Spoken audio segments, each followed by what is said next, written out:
So we kind of talk about car and autonomous driving. Let's talk about Google. What Google had announced at CES.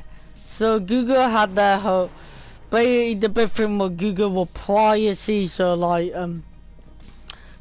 privacy.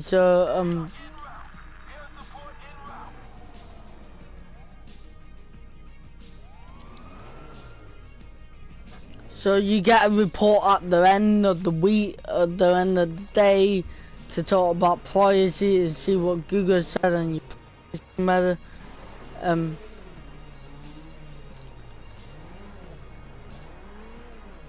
And all about your privacy. All about your privacy. You get a report about privacy and all that, so you get that report about privacy and all that at the end of the day, so you can at the end of the day, so you can take a look at your privacy report. At the end of the day, you get all that. Say Google, say you said something and you think Google might hear, you can say, Google, you didn't hear that, and it would delete it data. Also at the end of the week, you would get a repeat mode and it would send a notification, and it would, and if you couldn't, it would basically repeat what you said in that repeat mode. So yeah, Google really focused on privacy because privacy is a big thing. They also show more about the Google Assistant 2.0 on their phone with the pictures, so they show more about that. And sorry for my terrible driving.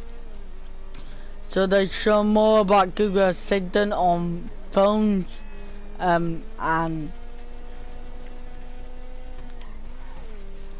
they talk about more Google Assistant on their phone and thing like that. So they talk more Google Assistant on their phone and thing like that. They also talk about Google Stadia a bit and Google Pixel 4. So they had that on display. They had that on display. They had that on display. They also talk about like sleep reminders. So say your kid had the night light on between 7 and half 7, you can tell it to start at 7 and go out at half 7. With kind of a neat feature. They also talk about getting Google Assistant to work with more brand.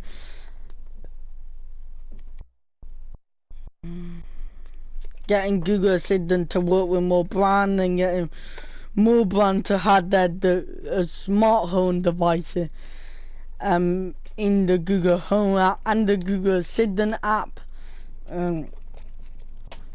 That they also announced Android. They also show the Android Auto. Hi. They also show Android Auto for BMW in the BMW X5, and it wide streamer where you get all your notification, and at the side you get your widget and your notification and the time. I like that. So now they're coming to BMW, what are some Range Rover and Land Rover. So yeah. They also announced wired Android Auto. So previously it was only available for the Pixel. So the Pixel XL, or the Pixel A series. Early in the year, late last year, they announced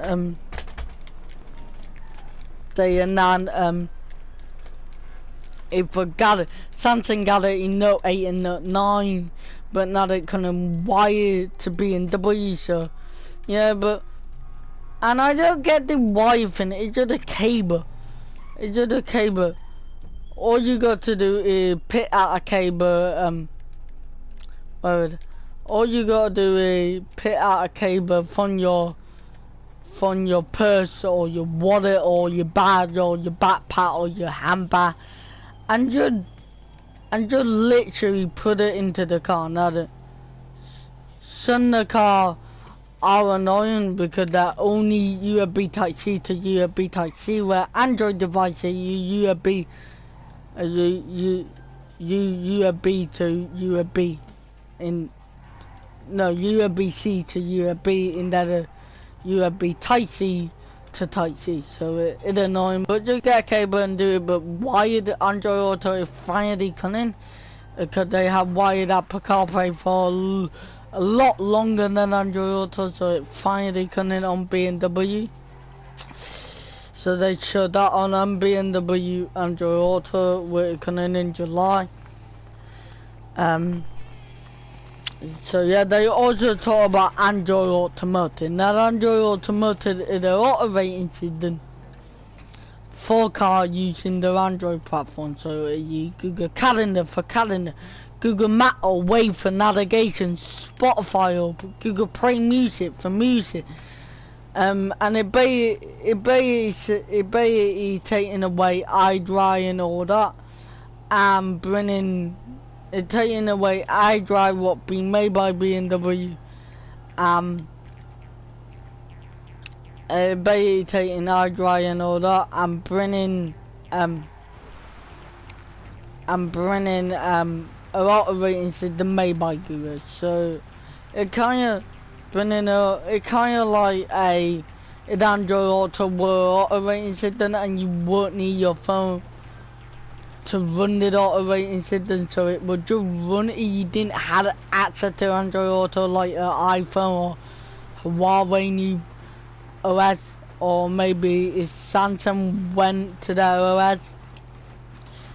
If Samsung went to Titan or LED Android, you could still use Android Auto in your car, Android Automotive, and guessing some of the apps what are supported for Android Auto, like the New York Times, Spotify, and WhatsApp and Messenger, will be the app we are coming and getting support for.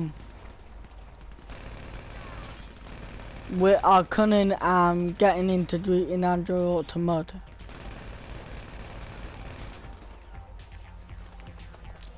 So yeah, and it coming to Volvo. And I'm guessing any phone would have access to your notification, your messenger, your email, and your thing like that. So yeah, the Volvo show it on their Volvo XV40 electric car thing. So they showed it on Volvo. So yeah, and then it's just letting the software guy and the software company do their software thing. And letting the hardware company and the car guy do their hardware and do car thing.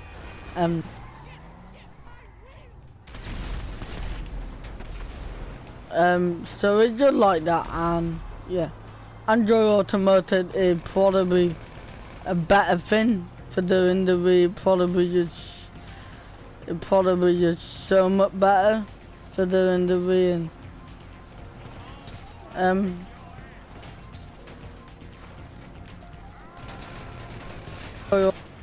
probably better for the industry, and like I said, it just replace, like I said, with Amazon Alexa coming to Lamborghini, it's just about replacing hey Mercedes, hey BMW with digital system that people know, love and use. Like, so replacing thing with Google Assistant and Amazon Alexa. So it's just doing that, replacing them with that, and just let the software guy do their software thing, and this is why so many people want Android Auto, because nobody cares about radio anymore. Everybody wants Spotify and podcast. Nobody cares about a BMW Max system. Anybody want Google Map or Waywit, they can access from their phone. It can be the same across any car they buy.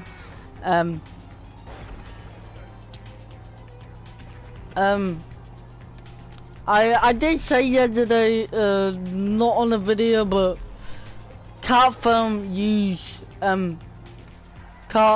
when you had a phone or in Google Maps, when you had an Android phone, can you download all the route on it, like pre-install? You might be able to, because it GPS work online because it had a GPS chip.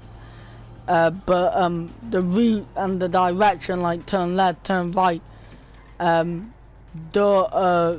work online because they use the cloud data and the cloud infrastructure. But so yeah, pretty while we're on the topic, can we do that?